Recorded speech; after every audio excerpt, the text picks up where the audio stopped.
आज के इस एक्सप्लेनर में हम एक ऐसी इवोल्यूशनरी घटना के बारे में बात करने वाले हैं जो सच में हैरान कर देने वाली है।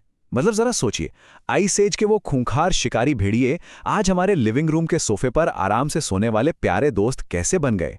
और सबसे मजेदार बात क्या है, ये कोई सोची समझी योजना नहीं थी, बल्कि इंसानी इतिहास का सबसे शानदार एक्सीडेंट था। अब जरा इस अंतर को देखिए। एक तरफ 30,000 साल पहले का वो खूंखार भेड़िया, विशाल जबड़े, गजब का स्टैमिना और अंधेरे में चमकने वाली वो डरावनी आंखें। इंसानों के लिए ये किसी बुरे सपने से कम नहीं था। और दूसरी तरफ आज का हमारा डॉगी, जो बर्थडे हैट पहनकर केक के सामने पोज देता है, हमारे बिस्तरों पर सोता है और बॉल के पीछे भागता है ना एकदम माइंड ब्लोइंग ट्रांसफॉर्मेशन। तो ये राक्षस हमारे इतने करीब कैसे आ गए? कुत्ते का एक्सीडेंटल जन्म कैसे हुआ? चलिए इसे समझते हैं। और हाँ, मैं फिर से कह दूं, ये किसी इंसान का कोई मास्टर प्लान नहीं था और ना ही कोई एग्रीकल्चरल एक्सपेरिमेंट। इस एक्सीडेंट का स्केल कितना बड़ा है, इसका अंदाजा आप इस बात से लगाइए कि आज पूरी दुनिया में करीब 90 करोड़, जी हां 900 मिलियन कुत्ते हैं। और ये कर क्या रहे हैं? बर्फीले तूफानों में लोगों की जान बचाने से लेकर एयरपोर्ट्स पर बम सूंघने तक सब कुछ। यहां सबसे जरूरी बात जो हमें समझनी है वो ये कि किसी भी प्राचीन कबीले ने बैठकर ये डिसाइड नहीं किया था कि चलिए एक प्यारा सा बालों वाला जानवर बनाते हैं। इसके बजाय हुआ ये था कि भेड़ियों ने बड़ी ही चालाकी से खुद को ही पालतू बनाना शुरू कर दिया था। और हम इंसानों को तो भनक तक नहीं लगी कि आखिर हो क्या रहा है। तो फिर ये सब शुरू कहां से हुआ?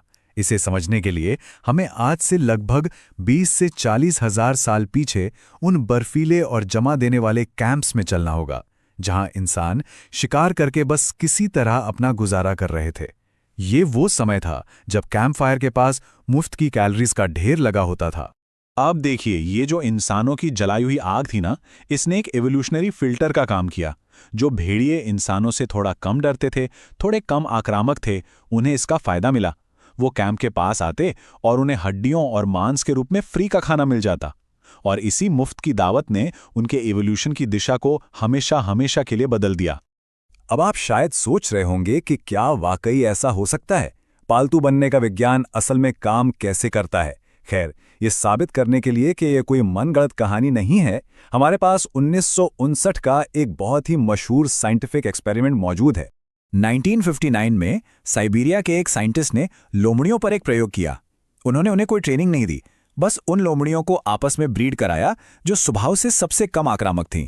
और आप यकीन नहीं मानेंगे, कुछ ही दशकों के अंदर उन लोमड़ियों ने बिल्कुल कुत्तों की तरह पूंछ हिलाना और इंसानों का ध्यान खींचना शुरू कर दिया। और कमाल की बात यह है कि उनके शरीर भी अपने आप बदलने लगे। साइंस में इसे डोमेस्टिकेशन सिंड्रोम कहते हैं। ये एक बहुत ही अजीब सच्चाई है कि जब जानवर कम आक्रामक होते हैं ना, तो उनका शरीर अपने आप नरम और कम डरावना होने लगता है। उनके कान लटकने लगते हैं, थूथन छोटे हो जाते हैं, बालों पर सफ़ेद धब्बे आ जाते हैं, यहाँ तक कि उनकी पूंछ मुड़ावदार और जबड़े छोटे हो जाते हैं। मतलब अंदर से बदले तो बाहर से भी बदल गए। लेकिन ये कहानी सिर्फ भेड़ियों के बदलने की नहीं है, हमने एक दूसरे को बदला है। ये इंसानी इतिहास का शायद सबसे पुराना गठबंधन है। एक ऐसी पार्टनरशिप जो हमने खेती, लिखाई या लोहे के औजार बनाने से भी बहुत बहुत पहले बना ली थी। उस जमाने के इंसानों ने बहुत जल्दी ये बात समझ ली थी कि इन शुरुआती कुत्तों को अपने आसपास रखने के जबरदस्त फायदे हैं। ये किसी लिविंग अलार्म सिस्टम की तरह थे। दूर से ही किसी खतरे की आवाज सुन लेना, शिकारियों को सूंघ लेना, शिकार का इंसानों से कहीं बेहतर तरीके से पीछा करना, या फिर रात में भालुओं और अजनबियों के आने पर तुरंत सावधान कर देना, ये उनके लिए सच में लाइफ सेवर थे। और पता है, जैसे जैसे समय बीता, ये रिश्ता बायोलॉजी के लेवल पर और भी गहरा होता गया। जब इंसानों ने खेती करना और अनाज खाना शुरू किया, तो कुत्तों का डाइजेशन सिस्टम भी हमारे साथ साथ इवॉल्व हुआ, ताकि वो जंगली भेड़ियों के मुकाबले स्टार्च को कई बेहतर तरीके से पचा सकें। हम जो खा रहे थे वो भी वही खाने लगे। और यहाँ एक बहुत ही इंटरेस्टिंग केमिकल कनेक्शन भी है, ऑक्सीटोसिन। ये वही हार्मोन है जो पेरेंट्स और बच्चों के बीच उस प्यारे से बॉन्ड के लिए जिम्मेदार होता है। जब आप और आपका कुत्ता एक दूसरे की आंखों में देखते हैं ना, तो आप दोनों के दिमाग में यही हार्मोन रिलीज होता है। तो वो जो आपका लैब्राडोर आपको प्यार से देखता है, वो कोई रैंडम आदत नहीं है, वो हमारे दिमाग से इमोशनली कनेक्ट करने का एक प्रॉपर बायोलॉजिकल डिजाइन है। इवोल्यूशन ने कुत्तों को चेहरे की कुछ बहुत ही खास मसल्स भी दे दी हैं, जिन्हें हम पपी डॉग आईज कहते हैं ना। वो इंसानों के अंदर केयर करने की फीलिंग जगाने का एक अचूक तरीका है।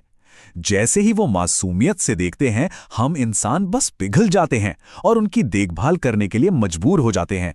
क्या गजब की ट्रिक है ना? लेकिन हर चीज की एक कीमत होती है। इस प्राचीन दोस्ती और इतने गहरे बायोलॉजिकल कनेक्शन के लिए भेड़ियों के इन मॉडर्न वंशजों को एक बहुत भारी कीमत चुकानी पड़ी है। चलिए इसे समझते हैं। आज की एक बहुत ही अनफॉर्चुनेट सच्चाई ये है कि इंसानों की जो सिलेक्टिव ब्रीडिंग की आदत है ना, उसने कुत्तों की उस पुरानी जंगली ताकत को काफ़ी हद तक ख़त्म कर दिया है। इसी वजह से कई पॉपुलर ब्रीड्स को आज गंभीर हेल्थ प्रॉब्लम्स होती हैं। पग्स को ठीक से सांस लेने में दिक्कत होती है, डैक्शंस में रीढ़ की हड्डी की बीमारियां आम हैं, और बुलडॉग्स तो कई बार नेचुरली बच्चों को जन्म तक नहीं दे पाते। ये सच में काफ़ी दुखद है। फिर भी हजारों साल तक पालतू रहने के बावजूद वो शिकारी वाला अंदाज पूरी तरह से नहीं गया है। जब आपका प्यारा चिवावा अपने बिस्किट को छिपाने की कोशिश करता है, या रात में कोई कुत्ता अचानक भेड़ियों की तरह आवाज निकालता है, या फिर सोने से पहले आपका हस्की अपने ही बिस्तर पर गोल गोल घूमता है, तो वो असल में अपने अंदर के उसी आइस एज वाले भेड़िए को ही बाहर ला रहे होते हैं। अब इस बॉन्ड की असली गहराई को समझना हो तो जर्मनी की एक आर्कियोलॉजिकल डिस्कवरी की तरफ देखते हैं। एक ऐसी खोज जो हमें सीधे 14,000 साल पीछे ले जाती है और इस अनोखी दोस्ती का एक बहुत ही शानदार सबूत देती है। वहां एक प्राचीन कब्र मिली थी। उसमें एक आदमी और एक औरत को एक कुत्ते के साथ बहुत ही सावधानी से दफनाया गया था। रिसर्च से पता चला कि वो कुत्ता बचपन में बहुत गंभीर रूप से बीमार हुआ था और उन इंसानों ने उसकी बहुत देखभाल करके उसकी जान बचाई थी। जरा सोचिए, आइस एज के उस मुश्किल दौर में जहां खुद का पेट भरना इतना भारी था, उन लोगों ने अपना समय और एनर्जी एक बीमार पिल्ले को बचाने में लगाई। यह साबित करता है कि ये रिश्ता सिर्फ फायदे का नहीं था, बल्कि एक सच्ची दोस्ती बन चुका था। तो अगर हम इस पूरी कहानी को देखें तो सच यही है कि इसका कोई मास्टर प्लान था ही नहीं। अंधेरी रातों में आग के पास पड़ी कुछ बची खुची हड्डियां, और बस उसी ने धीरे धीरे उस पुराने डर को हमारी प्रजाति के इतिहास की सबसे बड़ी पार्टनरशिप में बदल दिया। एक ऐसा अटूट बंधन जो उस बर्फीले जंगल में बस एक संयोग से बन गया था। अब मैं आपको एक आखिरी सवाल के साथ छोड़ना चाहता हूं। जरा सोचिए, आज जो प्यारा सा दोस्त आपके घर में आपके पास सो रहा है, क्या उसे पता होगा कि उसकी ये 40,000 साल पुरानी यात्रा उस रात आग की रोशनी की तरफ बढ़ाए गए एक छोटे से साहसिक कदम से शुरू हुई थी? शायद नहीं। लेकिन क्या इस एक्सीडेंटल सफर को समझने के बाद आपका उस प्राचीन दोस्ती को देखने का नजरिया पूरी तरह से नहीं बदल जाता?